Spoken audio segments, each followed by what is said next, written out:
नमस्कार दोस्तों, मैं आपकी स्टोरी टेलर हूँ डॉक्टर श्रद्धा शाहने। हर हफ्ते सुनो एक कहानी श्रृंखला में आज आपको विशंबरनाथ शर्मा कौशिक द्वारा लिखित कहानी अशिक्षित का हृदय सुना रही हूँ।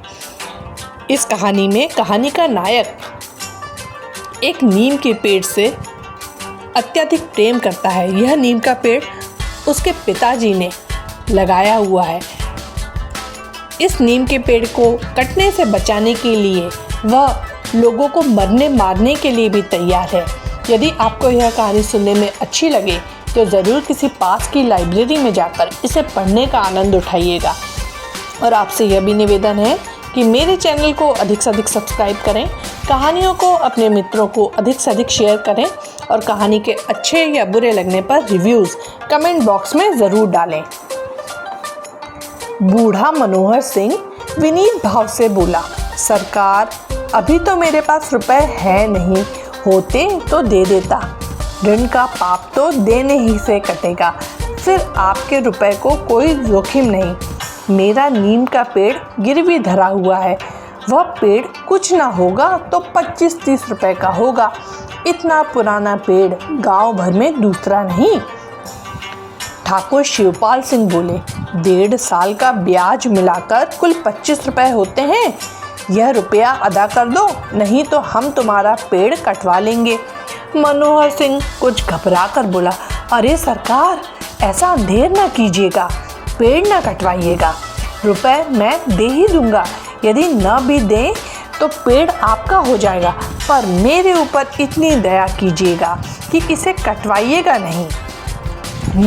ठाकुर शिवपाल सिंह मुस्कुराकर बोले, मनोहर तुम सठिया गए हो, तभी तो ऐसी उल जलूल बातें करते हो।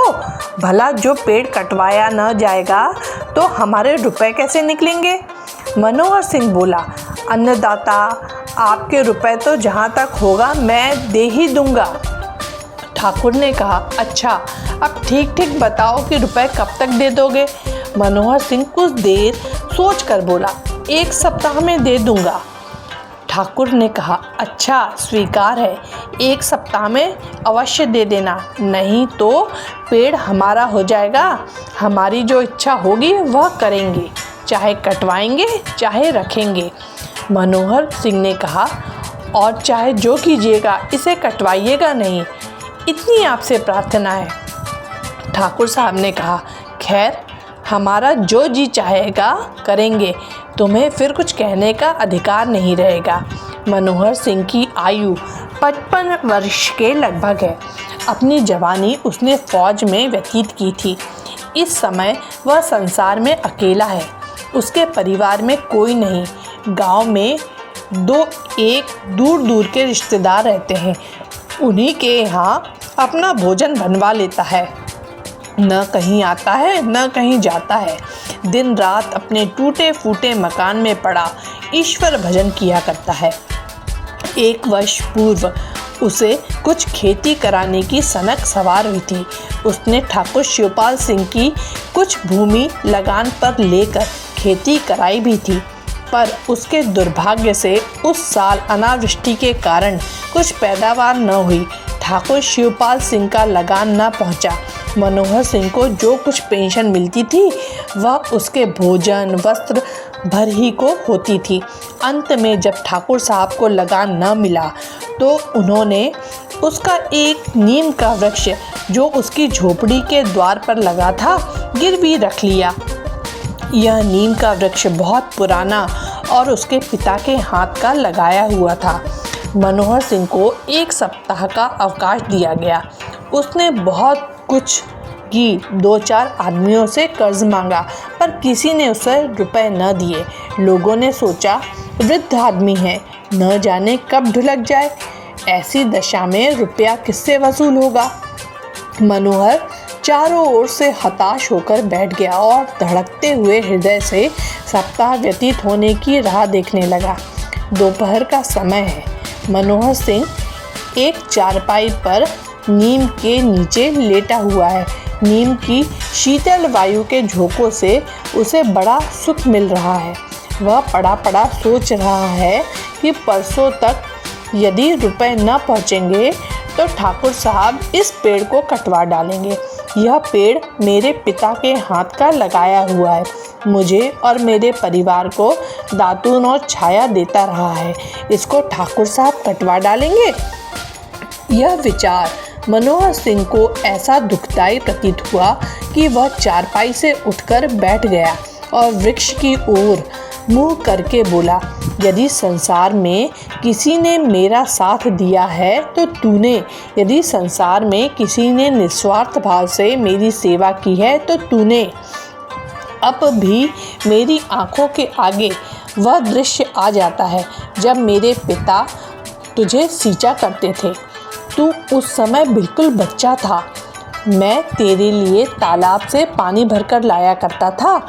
पिता कहा करते थे, बेटा मनोहर, यह मेरे हाथ की निशानी है।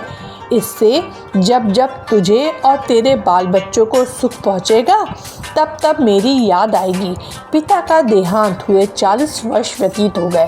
उनके कहने के अनुसार तू सदैव उनकी कीर्ति का स्मरण कराता रहा और जब तक रहेगा उनकी याद दिलाता रहेगा। मुझे वह दिन अच्छी तरह याद है जब मैं अपने मित्रों सहित तेरी डालियों पर चढ़कर खेला करता था। इस समय संसार में तू ही एक मेरा पुराना मित्र है। तुझे वह दुष्ट काटना चाहता है। हाँ, काटेगा क्यों नहीं, देखूं कैसे काटता है। उसी समय उधर से एक 15-16 वर्ष का लड़का निकला। वृद्ध मनोहर को बड़बड़ाते देख उसने पूछा, चाचा किससे बातें करते हो? यहाँ तो कोई है भी नहीं। बुढ़े ने चौंक कर लड़के की ओर देखा और कहा, क्या करूं बेटा तेजा, अपने कर्म से बातें कर रहा हूँ। ठाकुर शिवपाल सिंह के मुझ पर कुछ रुपए हैं। तुझे तो बेटा मालूम ही है कि पर साल खेती में एक दाना भी नहीं हुआ होता, तो क्या मैं उसका लगान रख लेता। अब वह कहते हैं लगान के रुपए दो, नहीं पेड़ कटवा लेंगे। इस पेड़ को कटवा लेंगे जो मेरे बाप के हाथ का लगाया हुआ है। यह बात तो देखो, समय का फेर है जो ऐसी ऐसी बातें सुननी पड़ती हैं। बेटा, मैंने सारी उम्र फौज में बिताई है, बड़ी बड़ी लड़ाइयाँ और मैदान देखे हैं। वह बेचारे हैं किस खेत की मूली। आज शरीर में बल होता तो इनकी मजाल थी कि मेरे पेड़ के लिए ऐसा कहते, मुंह नोट लेता। मैंने कभी नाक पर मक्खी नहीं बैठने दी। बड़े बड़े साहब बहादुरों से लड़ पड़ता था। यह बेचारे हैं क्या, बड़े ठाकुर की दुम बने घूमते हैं। मैं सच कहता हूँ, अभी इस गांव के पर गोली चलने लगे तो ठाकुर साहब छिपते दिखलाई पड़ेंगे। मैंने तो तोप के मुंह पर डटकर बंदूकें चलाई हैं। पर बेटा, समय सब कुछ करा लेता है। जिन्होंने कभी तोप की सूरत नहीं देखी वह वीर और ठाकुर बने घूमते हैं। हमें आंखें दिखाते हैं कि रुपए दो, नहीं पेड़ कटवा देंगे। देखें कैसे पेड़ कटवाते हैं। लाख बुढ़ा हो गया हूँ पर अब भी 4-6 के लिए बहुत हूँ। जब तलवार लेकर डट जाऊँगा तो भागते ही दिखलाई पड़ेंगे। बेटा, 100 बात की एक बात तो यह है कि मुझे तो एक दिन मरना ही है। चल चलाव लग रहा है। मैं बड़ी बड़ी लड़ाइयों से जीता लौट आया। यह भी एक लड़ाई ही है। अब इसी लड़ाई में मेरा अंत है। पर इतना समझ रखना कि मेरे जीते जी इस पेड़ की एक डाल भी नहीं कटने पाएगा। उनका रुपया गले बराबर है। भगवान जाने, मेरे पास होता तो मैं दे देता, नहीं है तो क्या किया जाए। पर यह भी नहीं हो सकता कि ठाकुर साहब मेरा पेड़ कटवा ले और मैं टुकुर टुकुर देखता रहूं। तेजा बोला, चाचा जाने भी दो, इन बातों में क्या रखा है। पेड़ कटवाने को कहते हैं, काट लेने देना। इस पेड़ में तुम्हारा रखा ही क्या है। पेड़ तो नित्य ही कटा करते हैं। मनोहर सिंह बिगड़ कर बोला, आखिर लड़के ही हो ना मेरा बेटा। यह पेड़ ऐसा वैसा नहीं है। यह पेड़ मेरे भाई के बराबर है। मैं इसे अपना सगा भाई समझता हूँ। यह मेरे पिता के हाथ का लगाया हुआ है और किसी के हाथ का नहीं। जब मैं तुमसे भी छोटा था तब से इसका मेरा साथ है। मैं बरसों इस पर खेला हूँ, बरसों इसकी मीठी मीठी निभोलियाँ खाई हैं। इसकी दातून आज तक करता हूँ। गांव में सैकड़ों पेड़ हैं, पर मुझसे कसम ले लो जो मैंने कभी उनकी एक पत्ती तक छुई हो। जब मेरे घर में आप ही इतना बड़ा पेड़ खड़ा हुआ हो तब मुझे दूसरे पेड़ को हाथ लगाने की क्या पड़ी है। दूसरे मुझे किसी और पेड़ की दातून अच्छी नहीं लगती। तेजा बोला, चाचा बिना रुपया दिए तो यह पेड़ बच नहीं सकता। मनोहर सिंह ने कहा, बेटा ईश्वर जानता है, मेरे पास रुपए होते तो मैं आज ही दे देता, पर क्या करूं, लाचार हूँ। मेरे घर में ऐसी कोई चीज़ भी नहीं बची जो बेच कर दे दूँ। मुझे आज इस बात का बड़ा दुख है। गांव भर में घूम आया, किसी ने उधार न दिए। क्या करूं बेटा? तेजा, सच जानना तो जो यह पेड़ कट जाएगा तो मुझे बड़ा दुख होगा। मेरा बुढ़ापा बिगड़ जाएगा। अभी तक मुझे कोई दुख ना था, खाता था, ईश्वर भजन करता था, पर अब घोर दुख हो जाएगा। यह कहकर वृद्ध मनोहर सिंह ने आंखों में आंसू भर लिए। तेजा वृद्ध मनोहर सिंह का कष्ट सुनकर बड़ा दुखी हुआ। तेजा गांव के एक प्रतिष्ठित किसान का बेटा था। उसका पिता 150-200 बीघे भूमि पर खेती करता था। मनोहर सिंह को तेजा चाचा कहा करता था। तेजा ने कहा, चाचा बापू से यह हाल कहा है? मनोहर ने कहा, सबसे कह चुका बेटा। तेरा बापू तो अब बड़ा आदमी हो गया है, वह मेरे जैसे गरीबों की बात क्यों सुनने लगा। एक ज़माना था जब वह दिन दिन भर मेरे द्वार पर पड़ा रहता था। घर में लड़ाई होती थी तो मेरे ही यहाँ भाग आता था और 2-2, 3-3 दिन तक रहता था। वही तुम्हारा बापू अब सीधे बात नहीं करता। इसी से कहता हूँ समय की बात है। तेजा ने कहा, कितने रुपए देने से पेड़ बच सकता है? मनोहर ने कहा, 25 रुपये देने पड़ेंगे। तेजा ने कहा, 25 रुपये तो बहुत है चाचा। मनोहर ने कहा, पास नहीं है तो बहुत ही हैं, होते तो थोड़े थे। तेजा ने कहा, 10-5 रुपये की बात होती तो मैं ही कहीं से ला देता। मनोहर ने कहा, बेटा भगवान तुम्हें चिरंजीव रखे। तूने एक बात तो कही, गांव वालों ने तो इतना भी नहीं कहा। खैर देखा जाएगा, पर इतना तू याद रखना कि मेरे जीते जी इस पेड़ को कोई हाथ नहीं लगाने पाएगा। एक सप्ताह बीत गया, आज 8वां दिन है। मनोहर सिंह रुपयों का प्रबंध नहीं कर सका। वह समझ गया कि अब पेड़ का बचना कठिन है, पर साथ ही वह यह भी निश्चय कर चुका था कि उसके जीते जी कोई उसको काट नहीं सकता। उसने अपनी तलवार भी निकाल ली और साफ करके रख ली थी। अब वह हर समय पेड़ के नीचे ही पड़ा रहता था। तलवार सिरहाने रखी रहती थी। 8वें दिन दोपहर के समय शिवपाल सिंह ने मनोहर सिंह को बुलवाया। मनोहर सिंह तलवार बगल में दाबे अकड़ता हुआ ठाकुर साहब के सामने पहुंचा। शिवपाल सिंह और उसके आसपास बैठे हुए लोग बुढ़े की इस सज धज पर मुस्कुराए। शिवपाल सिंह ने कहा, सुनते हो मनोहर सिंह, 1 सप्ताह बीत गया, अब पेड़ हमारा हो गया। आज हम उसकी कटाई शुरू कराते हैं। मनोहर ने कहा, आपको अधिकार है, मुझे रुपया मिलता तो दे ही देता, और अब भी यदि मिल जाएगा तो दे दूंगा। मेरी नीयत में बेईमानी नहीं है। मैं फ़ौज में रहा हूँ, बेईमानी का नाम नहीं जानता।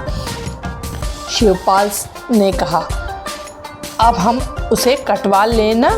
मनोहर ने कहा, यह मैं कैसे कहूँ, आपको जो जी चाहे कीजिए। यह कहकर मनोहर सिंह उसी प्रकार अकड़ता हुआ ठाकुर शिवपाल सिंह के सामने से चला आया और अपने पेड़ के नीचे चारपाई पर आकर बैठ गया। दोपहर ढलने पर 4-5 आदमी कुल्हाड़ियाँ लेकर आते दिखाई पड़े। मनोहर सिंह झट म्यान से तलवार निकाल डटकर खड़ा हो गया और ललकार कर बोला, संभल कर आगे बढ़ना, जो किसी ने भी पेड़ में कुल्हाड़ी लगाई तो उसकी और अपनी जान एक कर दूंगा। मजदूर बुढ़े की ललकार सुन और तलवार देखकर भाग खड़े हुए।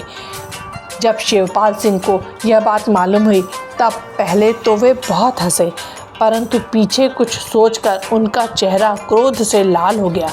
वह बोले, इस बुढ़े की शामत आई है, हमारा माल है, हम चाहे काटें चाहे रखें, वह कौन होता है, चलो तो मेरे साथ देखूं वह क्या करता है। शिवपाल सिंह मजदूरों तथा 2 लठबंद आदमियों को लेकर पहुँचे। उन्हें आते देख बुढ़ा फिर तलवार निकालकर खड़ा हो गया। शिवपाल सिंह उसके सामने पहुंचकर बोले, क्यों मनोहर, यह क्या बात है। मनोहर सिंह बोला, बात केवल इतनी है कि मेरे रहते इसे कोई हाथ नहीं लगा सकता। यह मैं जानता हूँ कि अब पेड़ आपका है, मगर यह होने पर भी मैं इसे कटता हुआ नहीं देख सकता। शिवपाल सिंह ने कहा, पर हम तो इसे कटवाए बिना न मानेंगे। मनोहर सिंह को भी क्रोध आ गया। वह बोला, ठाकुर साहब, जो आप सच्चे ठाकुर हैं तो इस पेड़ को कटवा लें। जो मैं असली ठाकुर होऊंगा तो इसे न कटने दूंगा। ठाकुर शिवपाल सिंह अपने आदमियों से बोले, देखते क्या हो, इस बुढ़े को पकड़ लो और पेड़ काटना शुरू कर दो। ठीक उसी समय तेजा सिंह दौड़ता हुआ आया और मनोहर सिंह को कुछ रुपए देकर बोला, लो चाचा, ये रुपए, अब तुम्हारा पेड़ बच गया। मनोहर सिंह ने रुपए गिनकर ठाकुर शिवपाल सिंह से पूछा, कहिए ठाकुर साहब, रुपए लेना हो तो ये हाजिर हैं और जो पेड़ कटवाना हो तो आगे बढ़िए। ठाकुर साहब ने कहा, रुपए अब हम नहीं ले सकते, रुपए देने की मियाद बीत गई, अब तो पेड़ कटेगा। मनोहर सिंह अकड़ कर बोला, ठीक है, अब मालूम हुआ कि आप केवल मुझे दुख पहुंचाने के लिए पेड़ कटवा रहे हैं। अच्छा, कटवाइए, मुझे भी देखना है आप किस तरह पेड़ कटवाते हैं। इतनी ही देर में गांव भर में यह खबर फैल गई कि शिवपाल सिंह मनोहर सिंह का पेड़ कटवा रहे हैं, पर मनोहर सिंह तलवार खींचे खड़ा है, किसी को पेड़ के पास नहीं जाने देता। यह खबर फैलते ही गांव भर जमा हो गया। गांव के 2-4 प्रतिष्ठित आदमियों ने मनोहर सिंह से पूछा, क्या बात है मनोहर सिंह। मनोहर सिंह सब हाल कहकर बोला, मैं रुपए देता हूँ, ठाकुर नहीं लेते, कहते हैं कल तक मियाद थी, अब तो पेड़ कटेगा। शिवपाल सिंह बोले, कल तक यह रुपए दे देता तो पेड़ पर हमारा कोई अधिकार न होता, अब हमारा उस पर पूरा अधिकार है, हम पेड़ अवश्य कटवाएंगे। एक व्यक्ति बोला, जब कल तक इसके पास रुपए नहीं थे तो आज कहाँ से आ गए। शिवपाल सिंह का एक आदमी बोला, तेजा ने अभी लाकर दिए। गांव वालों के साथ तेजा का पिता भी था। उसने यह सुनकर तेजा को पकड़ा और कहा, क्यों बे, तूने ही रुपए चुराए थे। मैंने दोपहर को पूछा तो 3-13 बकने लगा था। इसके बाद तेजा के पिता ने कहा, मनोहर, ये रुपए तेजा मेरी संदूक से चुरा लाया है, ये रुपए मेरे हैं। मनोहर सिंह रुपए फेंक कर बोला, तेरे हैं तो ले जा, मैंने तेरे लड़के से रुपए नहीं मांगे थे। फिर मनोहर सिंह ने तेजा से कहा, बेटा, तूने यह बुरा काम किया, चोरी की।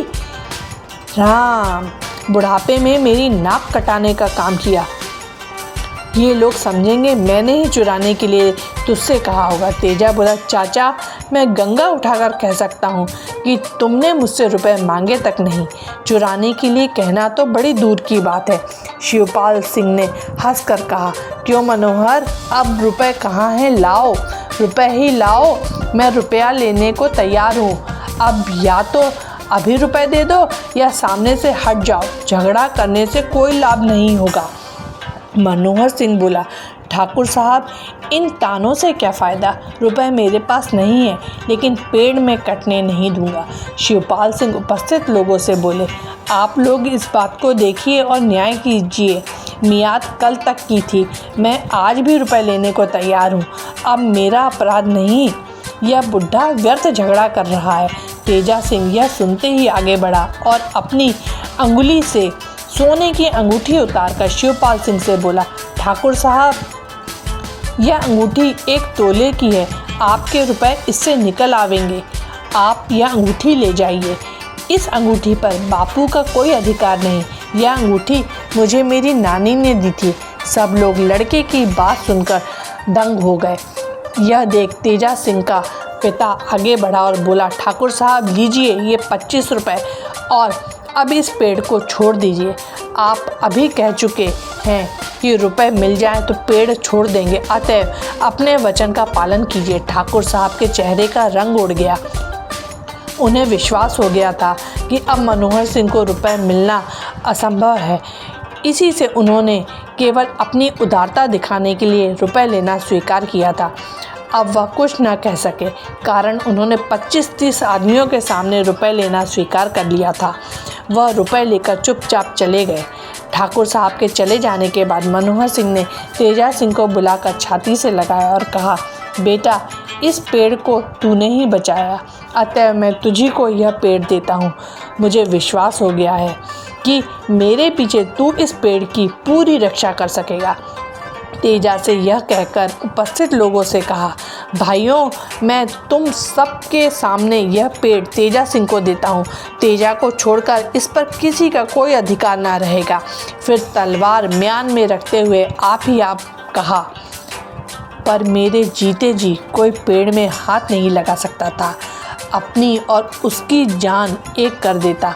मैंने फ़ौज में नौकरी की है, बड़ी बड़ी लड़ाइयाँ जीती हैं, यह बेचारे हैं क्या चीज़।